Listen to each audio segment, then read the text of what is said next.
Astaghfirullah. Bismillahirrahmanirrahim. Assalamualaikum warahmatullahi wabarakatuh.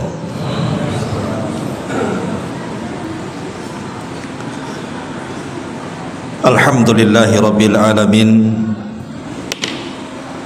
Wa bihi nasta'in wa ala umuri dunya waddin.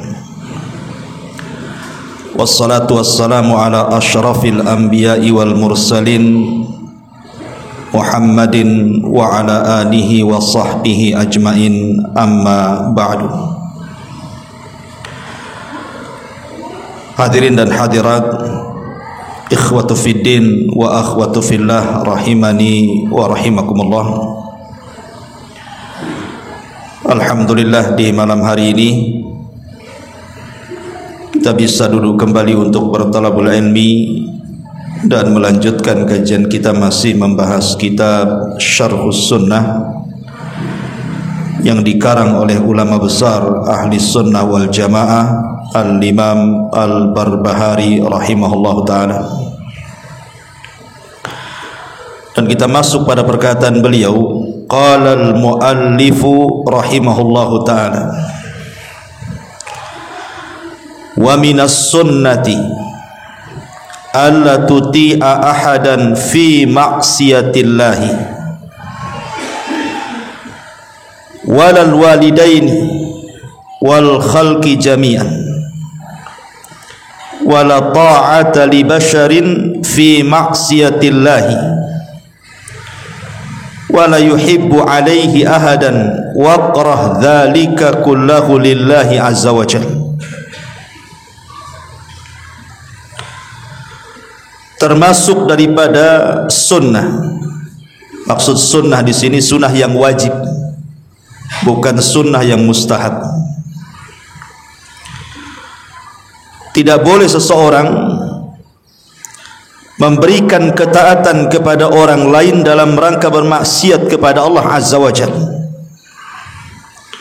Tidak pula kepada kedua orang tua, bahkan makhluk secara keseluruhan pun tidak boleh, karena tidak ada ketaatan kepada manusia dalam rangka bermaksiat kepada Allah. Dan seseorang tidak boleh mencintai kemaksiatan, dan bencilah perkara-perkara itu semuanya karena Allah Subhanahu wa ta'ala. Mu'allif rahimahullahu ta'ala mengatakan di sini termasuk daripada sunnah yang wajib, bukan sunnah yang kita pahami maksudnya kalau dikerjakan dapat pahala, ditinggalkan tidak apa-apa, bukan itu.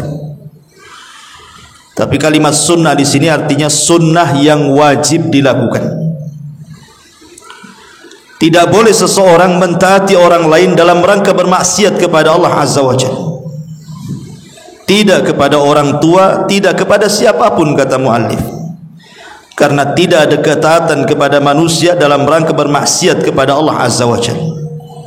Termasuk tidak boleh mencintai maksiat karena siapapun, tapi bencilah itu semua karena Allah Subhanahu wa ta'ala. Kenapa muallif rahimahullahu ta'ala membuat bab ini? Karena di antara manusia sebagian mereka ada yang melampaui batas ketentuan yang Allah sudah tentukan, di mana meletakkan perasaan cinta karena Allah dan benci pula karena Allah. Itulah kaidahnya. Seperti yang dilakukan oleh ahlul bidah. Di dalam Al-Quranul Karim Allah Subhanahu wa ta'ala mengatakan, ittakhadhu ahbarahum wa ruhbanahum arbaban min dunillah. Mereka, maksudnya orang-orang Yahudi dan Nasrani, mengambil padri-padri dan juga pendeta-pendeta mereka dijadikan Tuhan selain daripada Allah Subhanahu wa ta'ala. Adi Ibn Hatim At-Tai, dulunya mantan seorang pendeta. Ketika dia masuk Islam, dia mendengar ayat ini. Dia datang kepada Nabi SAW dan mengatakan, "Ya Rasulullah, kami ini mantan Nasrani. Agama kami dulu Nasrani. Tapi orang-orang Nasrani tidak pernah sujud ataupun ruku di hadapan pendeta-pendeta mereka. Kami tidak mengambil mereka sesembahan selain daripada Allah Azza wa Jalla." Maka Nabi SAW mengatakan, bukan itu yang dimaksud dalam surah At-Taubah itu. Mereka mengambil padri dan pendeta dijadikan Tuhan selain Allah. Kata Rasul, bukankah apabila pendeta-pendeta kalian menghalalkan sesuatu yang Allah haramkan, kalian ikut menghalalkannya? Bukankah apabila pendeta kalian mengharamkan yang Allah halalkan, kalian pula ikut-ikut mengharamkannya? Dari sini kata Rasulullah, itulah bentuk peribadatan orang-orang Nasrani kepada rahib-rahib mereka, karena menghalalkan yang mereka halalkan dan ikut mengharamkan apa yang mereka haramkan, padahal Allah tidak menghalalkan dan tidak mengharamkan. Dari sini kita tahu bahwa mereka telah mentaati padri-padri mereka dalam rangka bermaksiat kepada Allah Subhanahu wa taala. Maka mencintai para ulama itu sangat dianjurkan, karena mereka adalah para pendakwah, pengajak manusia ke dalam sorga, penyeru kebaikan. Kita wajib menghargai dan memuliakan mereka. Jangankan lagi guru-guru kita, orang yang di atas usianya dengan kita saja dalam agama kita wajib kita hormati, apalagi guru-guru kita. Tetapi dalam menghormati guru-guru kita itu tentu juga ada batas yang dibatasi Allah Subhanahu wa taala. Tidak boleh melampau dari batas yang ditentukan Allah dengan cara ghulu secara ekstrim. Akhirnya persis seperti yang dilakukan orang-orang Nasrani kepada padri-padri mereka, menuhankan padri mereka selain daripada Allah Azza wa Jalla. Na'udzubillah. Ma'asyiral muslimin yang dimuliakan Allah Azza wa Jalla, walal walidaini. Begitu juga tidak boleh seseorang kemudian mentaati orang tua dalam rangka bermaksiat kepada Allah Subhanahu wa taala. Kalau orang tua memerintahkan sesuatu kepada kita dan perintahnya itu maksiat, satu sisi menuruti perintah itu hukumnya wajib, sisi lain isi perintahnya maksiat, maka tidak ada ketaatan kepada orang tua dalam rangka bermaksiat kepada Allah Azza wa Jalla. Dahulu di zaman Nabi SAW ada seorang sahabat namanya Sa'ad bin Abi Waqqas. Sa'ad ibnu Abi Waqqas, satu di antara 10 sahabat yang dijanjikan masuk surga. Ketika dia masuk Islam, ibunya kufur. Ibunya sangat membenci Islam. Kemudian Sa'ad pun diminta oleh ibundanya agar meninggalkan agama Islam dan kembali kepada agama nenek moyangnya. Ibunya merasa tertekan dengan keislaman Sa'ad bin Abi Waqqas putranya.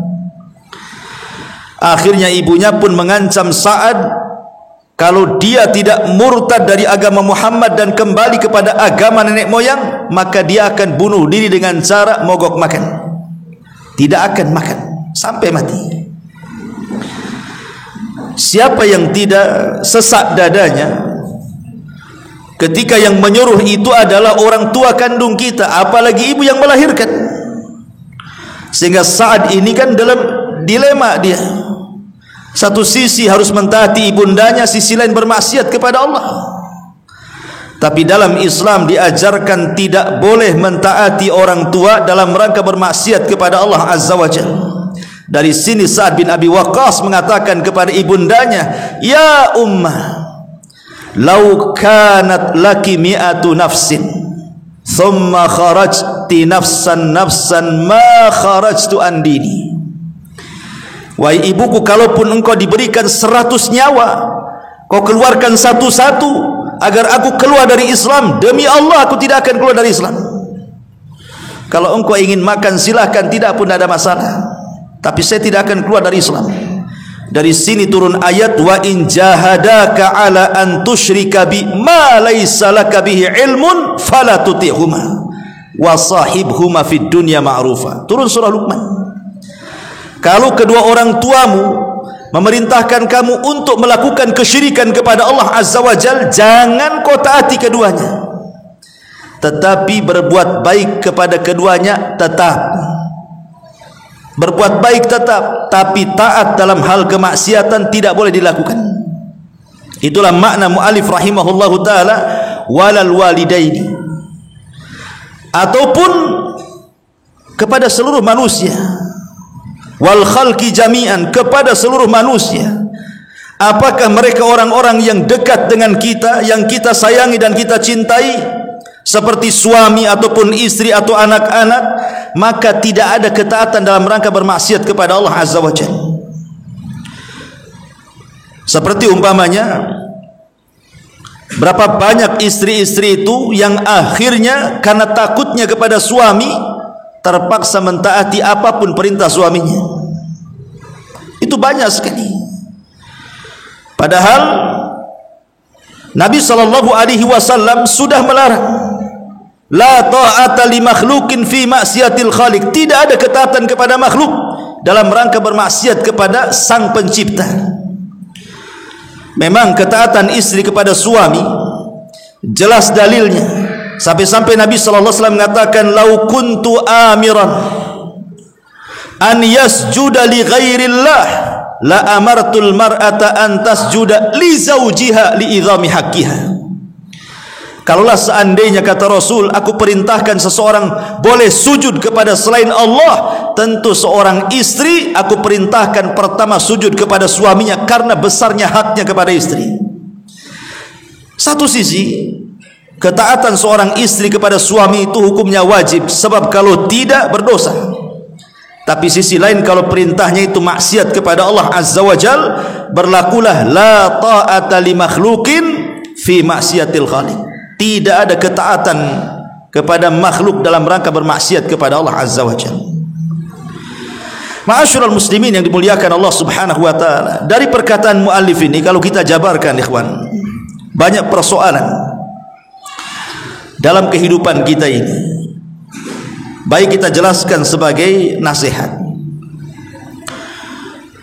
Ma'asyiral muslimin yang dimuliakan Allah Subhanahu wa taala, kalau kita melihat masyarakat, umumnya masyarakat, atau mungkin kita lah, atau siapapun,